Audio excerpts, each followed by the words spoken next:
This is the Outlap F1 podcast featuring America's own Cody, Andy, and Deanna. Your one-stop shop for Formula One news, insights, race previews, and reviews.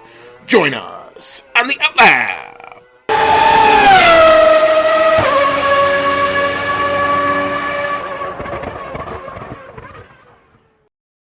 What is up, Outlap F1 Nation? This will be season 6. This will be episode number 22 of the Outlap F1 podcast. It's our first of the triple header for the 2024 season. It's our first triple header of the 2024 season, and that will start with the 2024 Spanish GP. And this is the Spanish GP preview show. You've got Andy, and I've got Cody along with me tonight. Good to see you again there, sir. How's it going on this lovely, hot Wednesday in Chicago? It hasn't been too bad for me because I've been doing a lot of hanging around inside since it's been super hot. I'm putting off mowing the lawn until absolutely necessary. And I hope it cools off soon because I've got a brand new golf club to take out on the course. So I need to get some use out of it, break it in. Yeah, I would definitely like to help with that. we consider it a made occasion. We shall definitely do that. So, awesome. But that's not why everybody's here. You're all here because we want to talk about some F1. So we're going to get into that in just a little minute. But as a reminder, you can always find our show, Twitter, Instagram, Discord, Reddit, and of course, YouTube. At Outlap F1 Podcast is the handle for all of that. If you enjoy what you're watching and you like what you're hearing, you can, as they do on YouTube, smash that subscribe button, or you can give us a like, or you can click that 5-star button on your favorite podcasting app, specifically Apple Podcasts or Spotify. And all that will do is help us come up a little bit better in search results as we tend to want to spread our web across the internet regions there. You can email the show at chatnow@outlapf1.com. You can not peruse the website. I don't even know why I'm bringing that up. It's still way down. At some point, I'm going to reclamate that, but that's not going to be for a little bit of while. That's a long-term project, as I found out. But Outlap F1 Nation, who continues to step up, thank you so much to our continued monetary supporters, Dean Warwick, Yuri Dolchester, Paul Weaver, Quentin Warden, Kevin Kelly, Regan Stanzik, Timothy Brown, and of course, Jonathan Scott. If you'd like to help us try to reclamate the website and help us, buy some new equipment here and there, you can become a member of what we call the hashtag Outlap F1 Nation. $5. We put our anchor page in all of our show notes, in all our docs, so you can check that out there. Final reminder, the good folks at Manscaped, you can take 20% off and free shipping with our code OUTLAP. That's OUTLAP if you'd like to peruse their wonderful brand of products. All right, so we are going to hop into the news, which is not huge news. We did not get a Carlos Sainz update as of Wednesday night. I was talking with Cody in the pre-show. Of course, you know what that means. We're going to get an announcement as I'm posting the episode tomorrow. So if there is a Carlos Sainz announcement that happens to come out post-show recording and post me submitting it to the lovely podcasting apps and, of course, YouTube, I apologize for that. We will definitely cover that. In the next time we do a recording, we will try to figure out where Carlos Sainz will be driving in 2025. The hot rumor still suggests it's zoning in on Williams. I think that's probably where the smart money is at this point. But there are some other rumors and stuff floating around. But one thing that has become a fact is the FIA has adjusted the minimum age requirement, the so-called Max Verstappen rule, which you can find in Appendix L of the International Sporting Code, which will now state that although the minimum age for the super license required to drive in F1 is 18 years old, special dispensation may be granted to certain drivers to receive one at age 17. I wonder who we're talking about. This will also affect the requirements for a free practice-only license, which follows the same wording, and would mean that highly touted prospect Kimi Antonelli could make his FP1 debut prior to his birthday, which is on the 25th of August of this year. Cody, they decided to change the rule for Kimi Antonelli. They didn't do it for Colton Herta a few years ago. Is that just spurn in our, is that just a bee in our bonnet that we're just going to have to get used to? Or what's your thought on all this? Yeah, I think so. I can understand why they did it for Kimi Antonelli, because you probably have Toto Wolff breathing down their necks, doing everything that he can to get Kimi Antonelli into that seat as soon as possible. So he's got Toto Wolff in his corner. On top of that, he does actually have the required points for getting that license. I think it is 40 points Yep. Yep. is the requirement, and the amount of points that are dealt out are dependent on where you place in different accredited series. It's not just FIA accredited series. You can also get those points through where you finish in IndyCar, though they are not as generous as the Formula tier feeder series. But he has already gotten enough points. So the only thing that seems to be really left is the other material that goes with getting the super license, which I'm sure he will fly through, and the age, which he can't really do anything about. But as said, seems like Mercedes wants to, and Toto Wolff want to get him into that seat as soon as possible. And didn't they already have verbiage in there that they could, overlook certain things and make exceptions to the rule if they deemed that a driver was skilled enough and mature enough to make the drive? Yeah, but that was much more of a qualitative assertion. This Okay. becomes much more quantitative and now codified. So it clears up if there was going to be any ambiguity if they had tried to run Kimi Antonelli in an FP1, say in the next month or so. Now that ambiguity is gone, it is now Mhm. part of the sporting code. He can now run. It does stink on the Colton Herta end of things. Uh, Once again, I can kind of see why they didn't want to grant him a super license in the past, because no matter how you diced it, he made the age requirement, but he did not make the points requirement. And I suppose they could have made an exception there as well. But I have to imagine they did kind of what I did, which was converted his IndyCar placements to what the points would have been if he was in something like Formula 2, finishing in those same positions where you're going to be pretty much maximizing the amount of points that you could get. And I think he was still coming up short of the 40 points requirement. And, the age is one thing. They don't want to, push super young people into the seats anymore. I think Verstappen was kind of among the last of that type of driver, although Kimi Antonelli is only marginally older than Max was when he made his F1 debut. But I digress. Uh, I think the points is a little more telling to the skill and maturity. And, we see Colton Herta crash a lot. It is unfortunate to say. So I do think it stings a little bit that they denied him at the time, and now they seem to be going in the other direction with Kimi Antonelli. But I don't think it's so much of a we don't want Americans in the sport sort of thing. I like to think, hopefully, that there was a little bit more examination that went into that decision.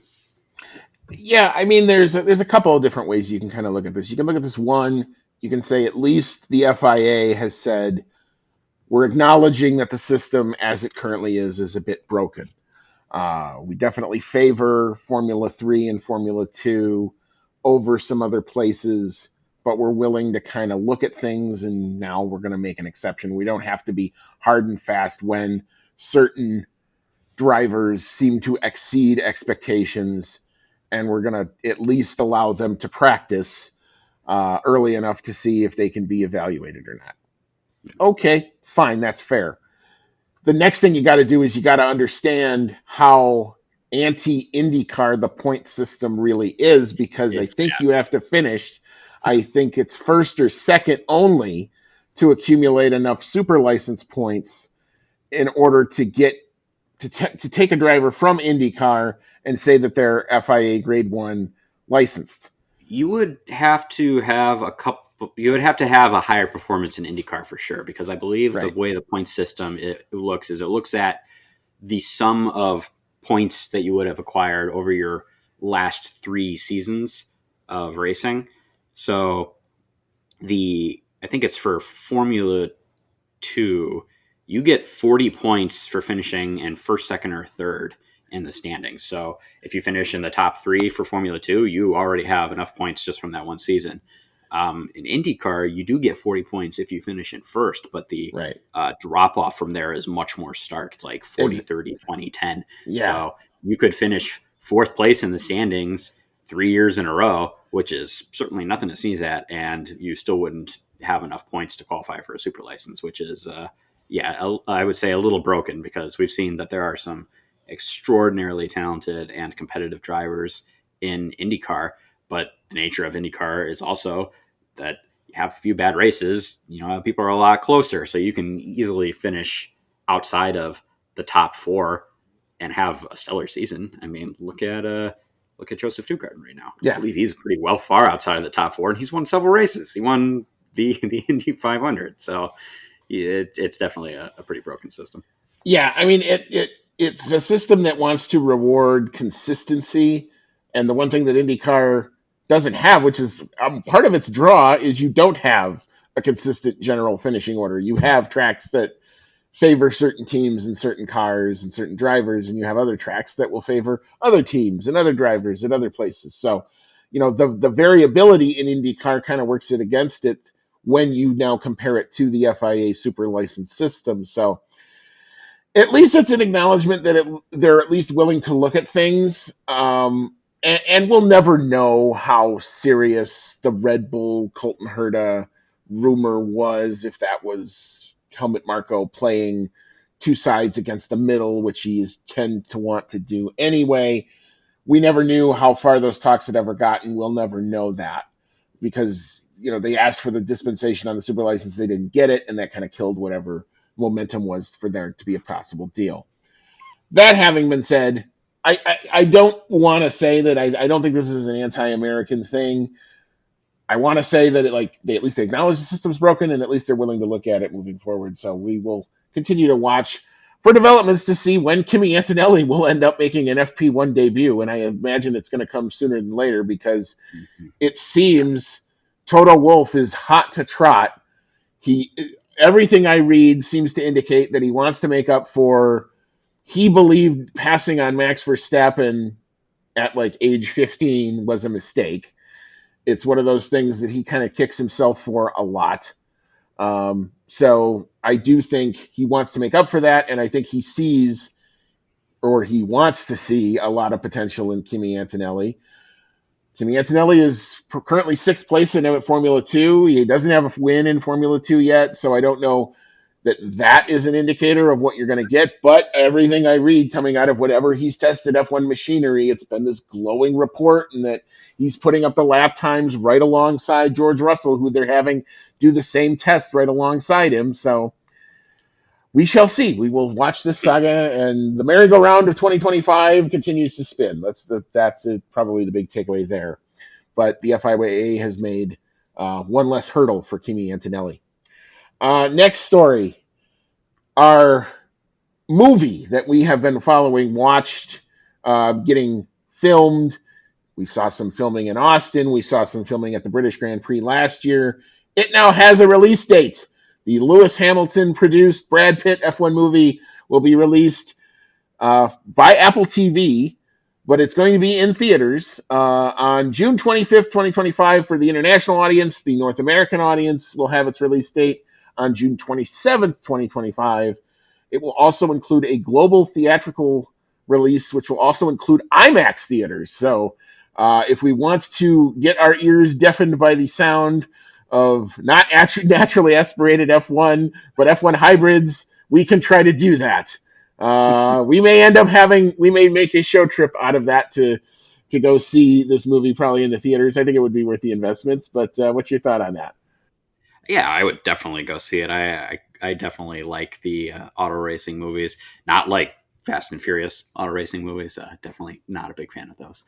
But I've seen the movie that they made for James Hunt and Nicky Lauda.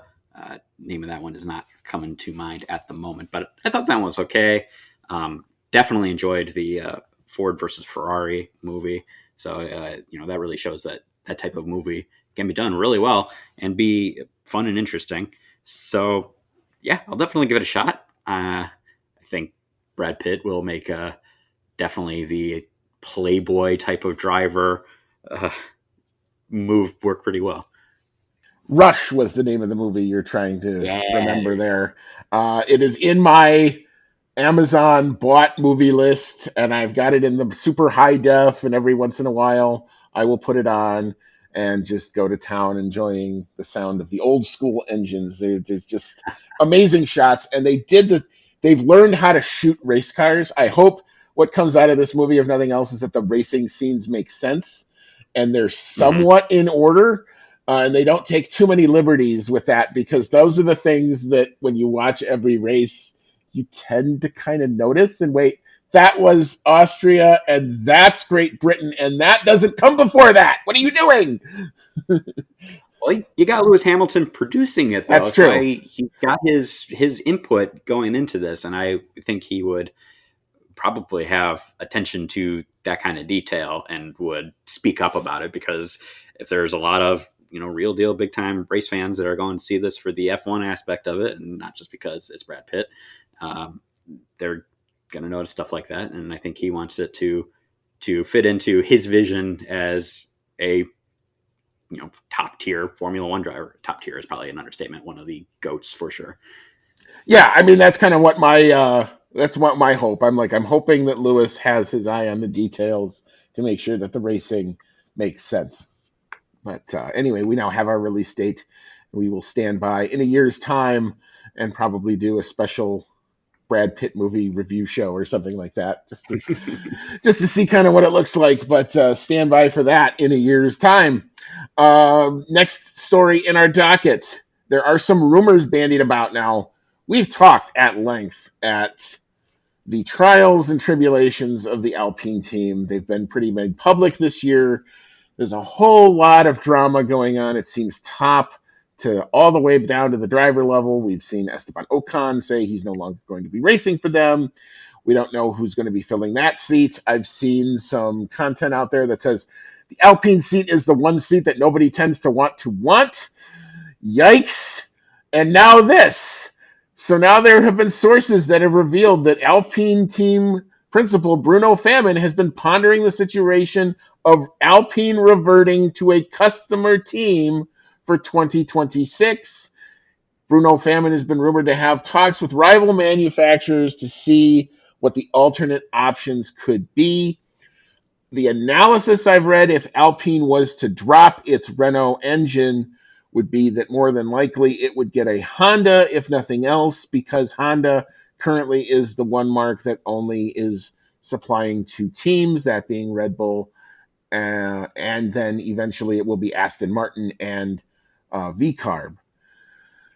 But moving into 2026, it looks like now Renault seems to be cooling, especially in light of the regulations that were released and in light of all the drama going on at its race team.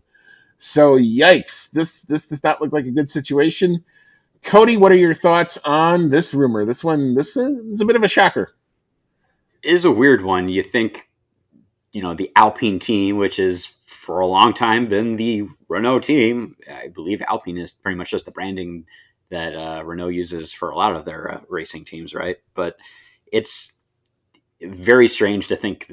Does this mean, like, by default, if they go to like another engine manufacturer, does that mean Alpine is selling the team? That's got to be what that means, right? That's the great unknown. I mean, they would conceivably Like, keep their ownership, but only race as a customer team. I mean, what is the yeah, that would be motivation? What's the business model then at that point? Yeah, that would be so strange. So you're Alpine, so you're pretty much the Renault racing brand, but you decided you didn't want to use your own products. Does that mean that they don't want to put the investment into the engine stuff anymore? It would be a really weird situation for sure if you had Alpine doing that. It would be like if Mercedes was racing with a Ferrari engine because Mercedes didn't feel like making an engine anymore. Um, and yeah, it just leans even more into the turmoil that that team is going through. Uh, they've been performing a little bit better lately, so maybe that'll fuel Renault to want to go ahead with this and make a good engine. Renault engines have been very successful in the past. It drove the first bunch of Red Bull championships with Sebastian Vettel.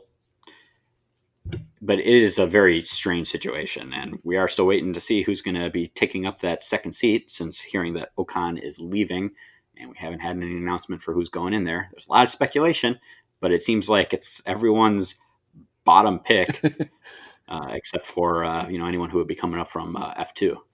Yeah, I mean, the one that makes the most sense to me is Jack Doohan, but if you're Mm-hmm. Jack Doohan, I have that same eerie suspicion, like what Logan Sargent went into. We're a team that really wasn't behind it. He goes in there. It might not be the best situation for him.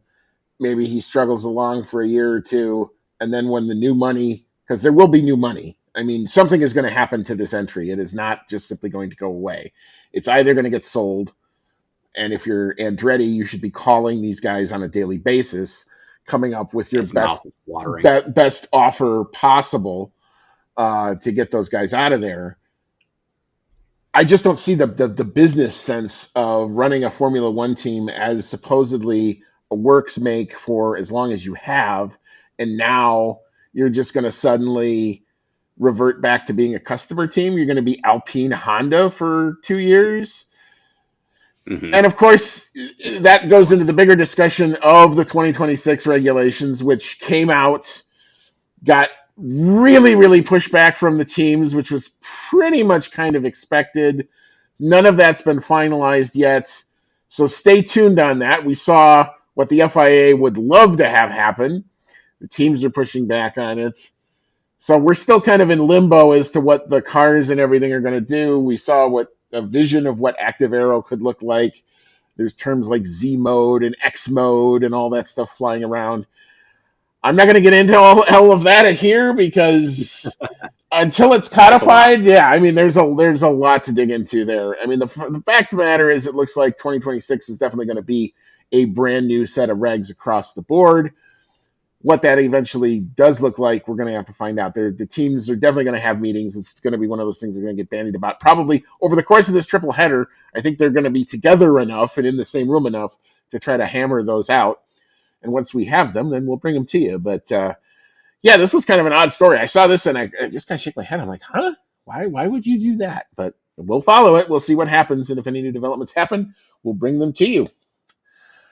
Okay, so our last story, focusing in on this weekend's Spanish GP.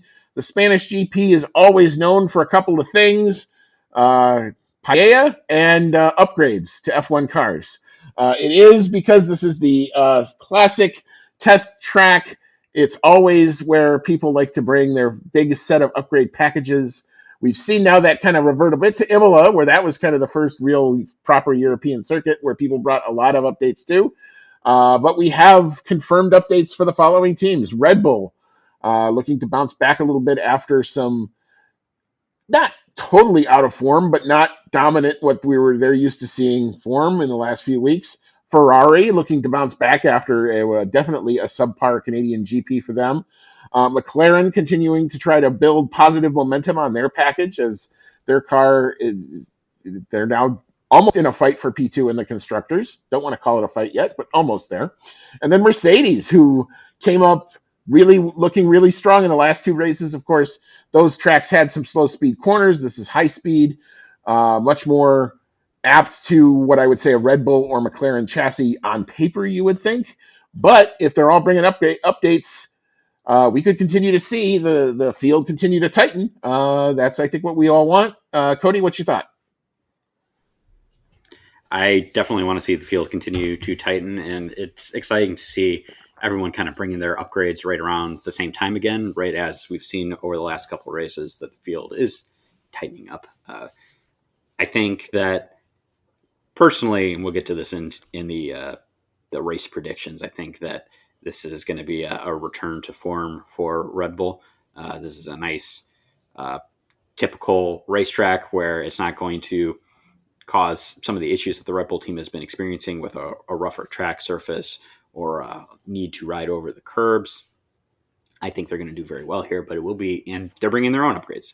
But it will be interesting to see how their package that they're bringing compares to everyone else's, and seeing if who's going to be able to keep up with who's going to open a little bit of a gap. And as you said, the Barcelona track is historically been used for testing a lot, so I'm sure that's why everyone is bringing these upgrades. Is they're used to this being the test track, and they're going to use it to test out everything they got on the docket. Yeah, it should be. You're probably going to see a lot of FlowViz paint in FP1. Maybe even some rakes for a couple of runs early on.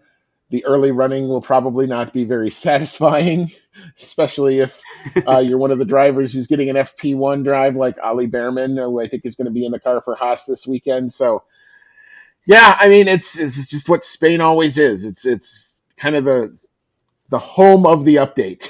It's always kind of how it's played out, especially since they've been here as long as I've been watching Formula One. But it's going to be interesting to see whose update really works, whose update needs some work, and whose update maybe put a team in the wrong direction, as we've seen that a few times as well. So, but I'm all for the grid tightening up. I love the fact that the Canadian GP was as tight as it was. That's what we want to see, have multiple drivers with multiple chances to try to get a race win. And if Max Verstappen wins because he's the best on that day, then that's fine. Then I'm cool with it. I just don't want to see a repeat of last year's result where he's 25 seconds up the road like he was last year. That was pretty bad. So, yeah, let's see what happens with these updates, and we'll I think I'll probably get more excited for the GP a little bit after qualifying, kind of after we see kind of all it play out. But we do know that this can also be a sleeper if we're not careful. So I have optimism, but it's stymied optimism at this point. But anyway, we will. What we're going to do now, we're going to take a quick break. We'll come on back. We'll get into our Spanish GP track facts. We'll preview the circuit. We'll talk about what the weather looks like. Is it going to play a factor like it did in Canada? There's a possibility.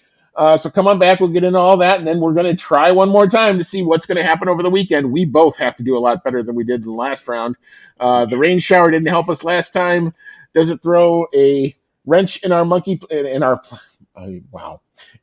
wrench in our plans? That's what I wanted to say. A wrench in our monkey. That's going to go on the highlight reel for sure. But anyway, come on back. We'll get into all that in just a little bit. You are listening to the Outlap F1 podcast, and we'll be right back after this quick pit stop.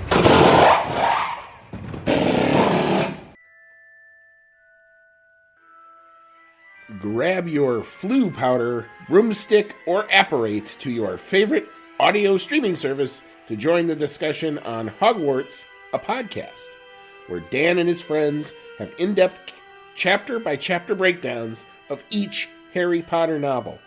Join the group as they dive into the magical world and discuss plot points, analyze character development, and occasionally go off the rails. Whether you're a muggle who's new to the series or a pure-blood wizard who won't need a remember-all, Hogwarts, a podcast, brings everyone to the Great Hall for a magical discussion. Hogwarts, a podcast, available wherever you get your podcasts. Welcome back in. This is Season 6. This is episode number 22 of the Outlap F1 podcast.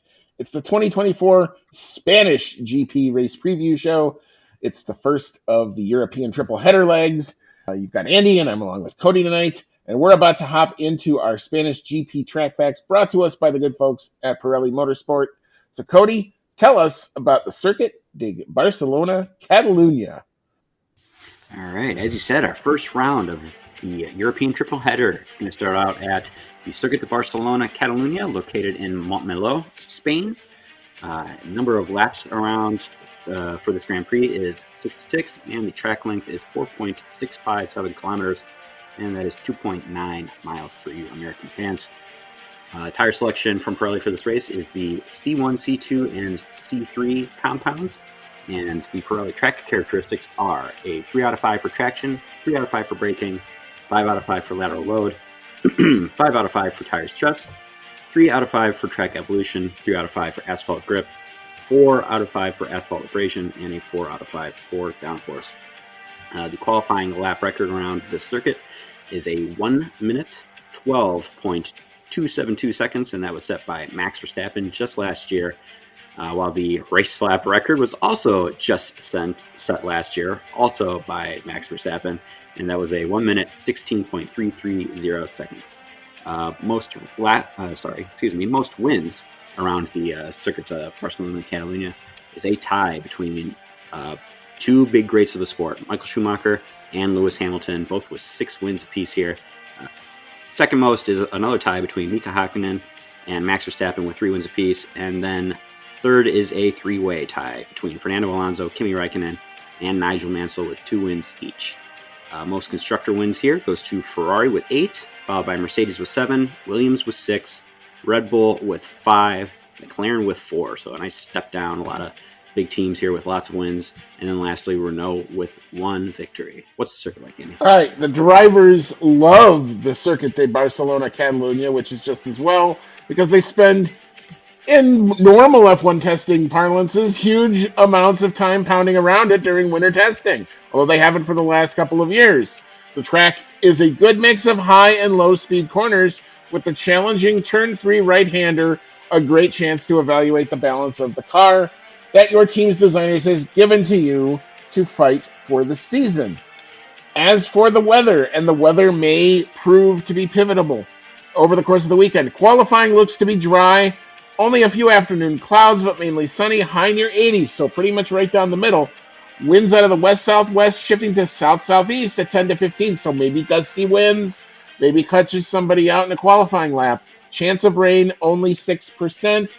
As for the race on Sunday, cloudy periods of light rain early with a high of only 72. Winds out of the south-southeast at 5 to 10. Chance of rain, 70%. But I would also caution, from what I read, seems to be earlier in the morning, not necessarily for race day. The one thing to also note when you were talking about the lap times, those were the first lap times set on this current configuration since they got rid of the last chicane. So the times have come down throughout qualifying and the race. I remember when we would go testing, the normal race pace would be in like the mid 120s. Now we're talking race pace around 118s, down to maybe 116 as the fuel burns off. So you got to take your normal Barcelona Circuit de Catalunya and recalibrate it a little bit, because everything is faster now. All right, so we will just hop straight right into our predictions game. Hopefully we're going to do better than we did last time out in Canada. Yeah, I hope so. That was pretty brutal. We have automatic points. I think that's pretty much all we scored. Somebody has to get the lap times, and somebody has to get maybe the pole sitter or something. But anyway, we're going to start with the pole sitter. The 2023 pole sitter was Max Verstappen, who did so quite impressively last year. Cody, what you got for your pole sitter? Max to return to form, or another surprise in the cards? I'm going to go with the Max return to form here. He has been very successful at this track over the last bunch of years, and they were so far out in front last year here. I think it's going to be closed up a little bit, as all of the races seem to have been so far this year. But I do think Max is going to take the pole here.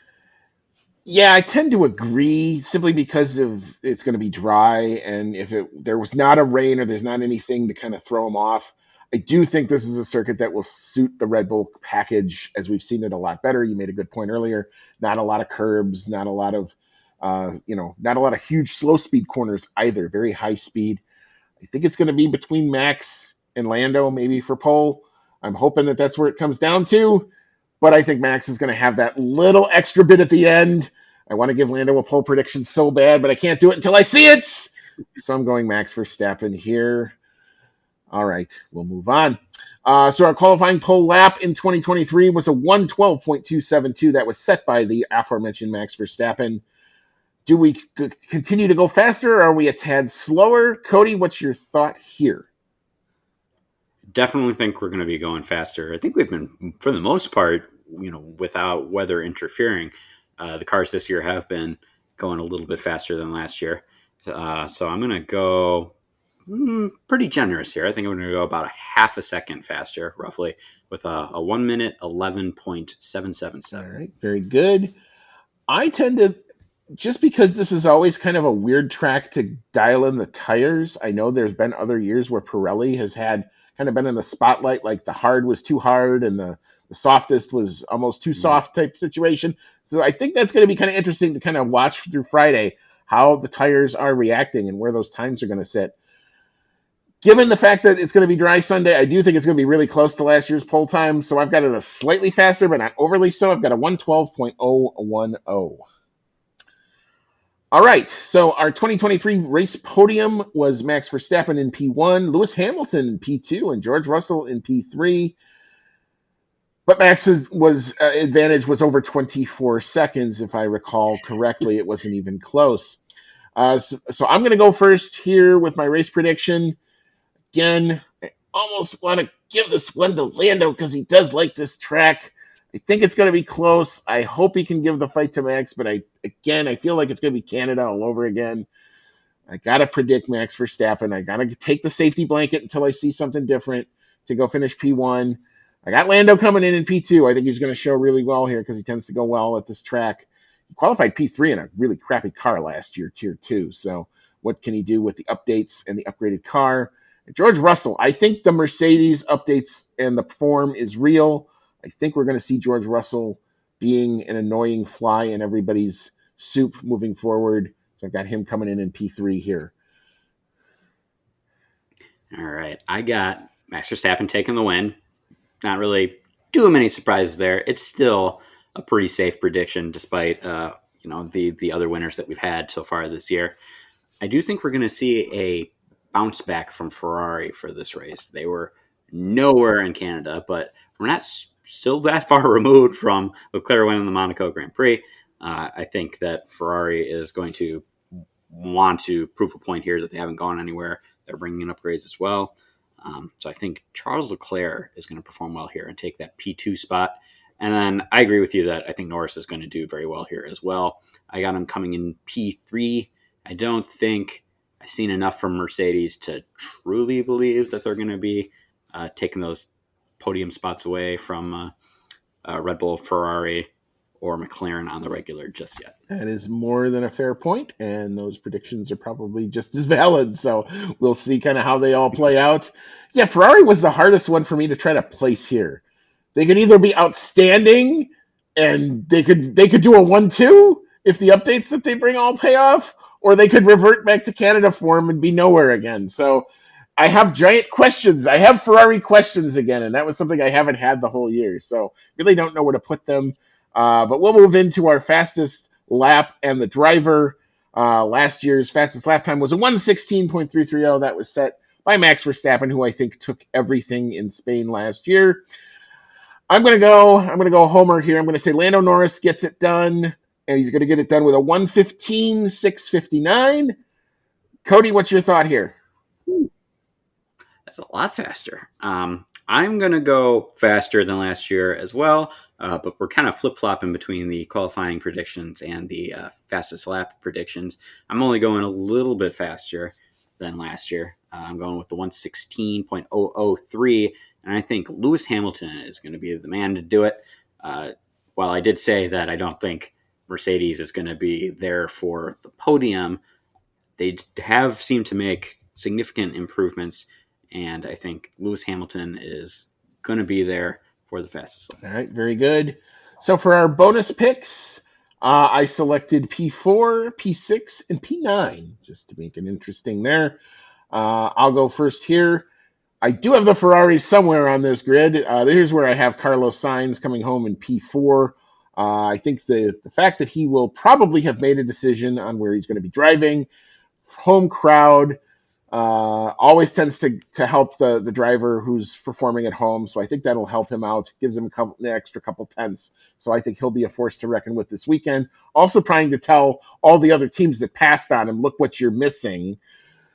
Anyway, so I've got Carlos Sainz coming in P4. I've got Fernando Alonso coming home in P6 because, again, I do think it's the same type of theory. I think the local guys here will do pretty well.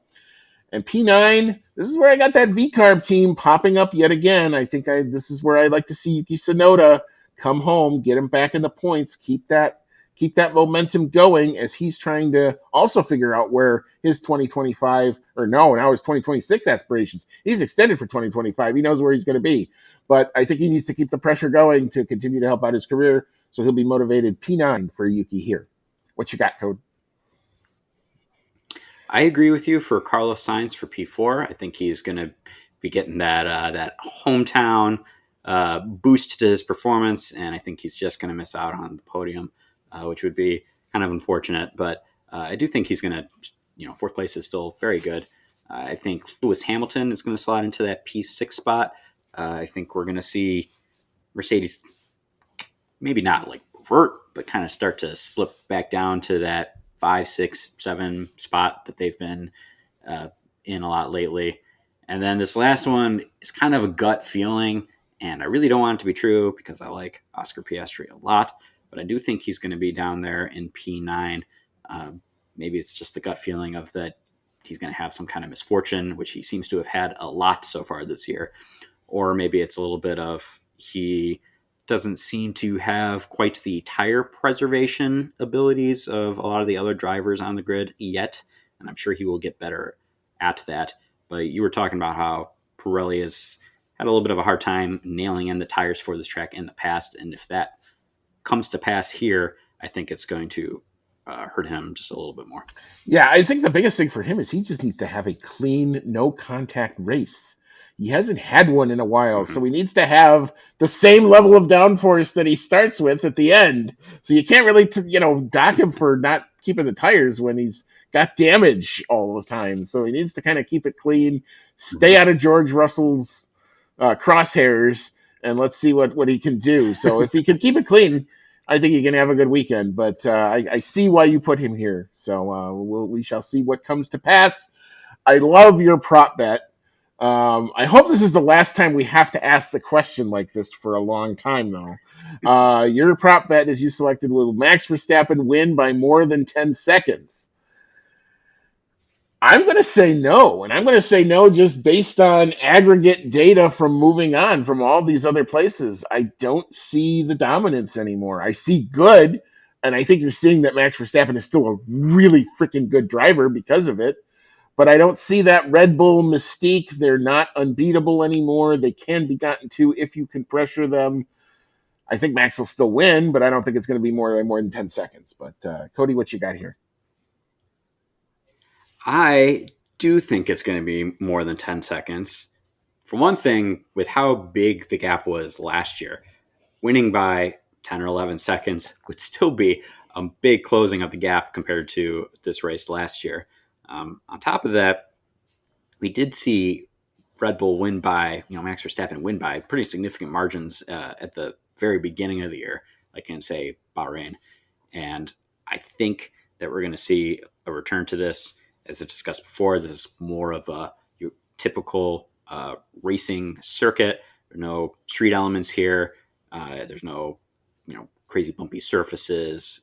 There's not as much of a need to drive over the rough curbs, which seems to be a thorn in the Red Bull's side right now.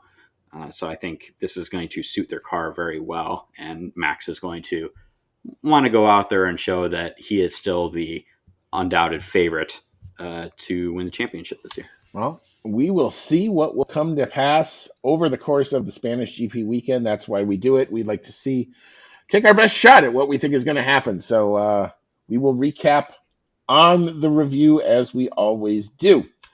Last bit of business before we hop on out for the evening. Just when and where to watch your F1 this weekend. Keep in mind there's also F2, there's F3, and I think there's F1 Academy this weekend too.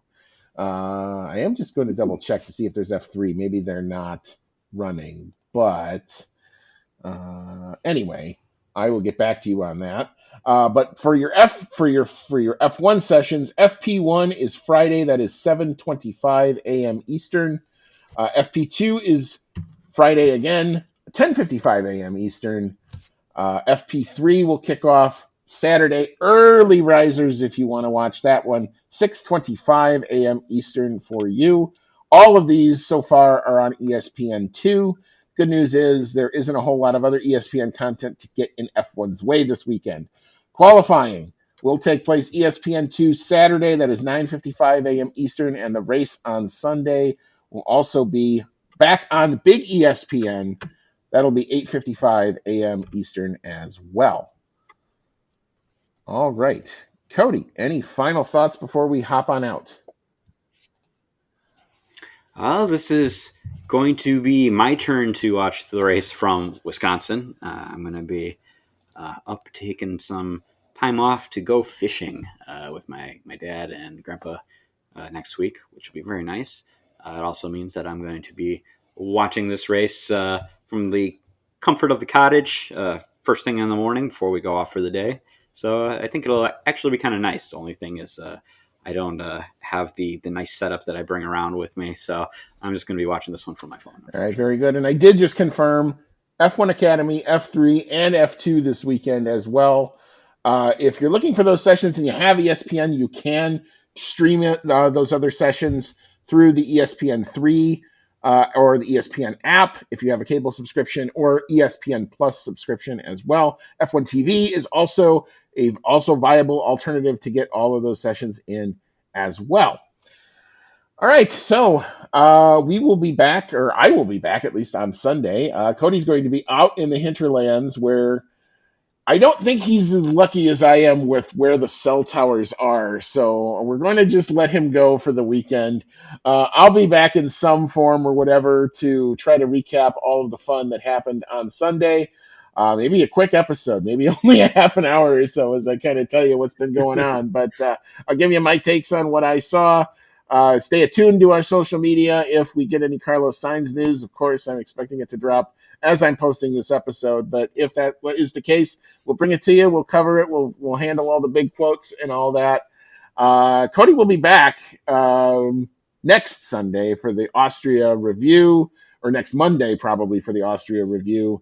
I'll probably run solo again for the preview as well to get you all amped up for that. But stay tuned to all that as that happens. I may be delayed, actually. I have something big kind of going on that Wednesday, but we'll have to see kind of what all happens. We'll bring it all to you when we can. This is always the fun of having 24 races to try to do, but we'll do our best as we are apt to do. But for Cody, it's been Andy. This is always, like I said, I enjoy doing this a lot. This is always fun to do, and we will catch you on the next one. And as always, may all your laps be fast.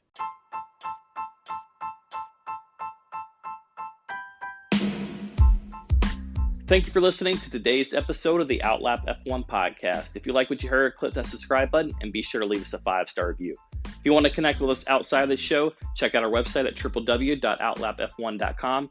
Find us on Twitter and Instagram at outlapf1 podcast, or email us at chatnow@outlapf1.com. As always, thank you so much for your support, and we'll see you on the next one.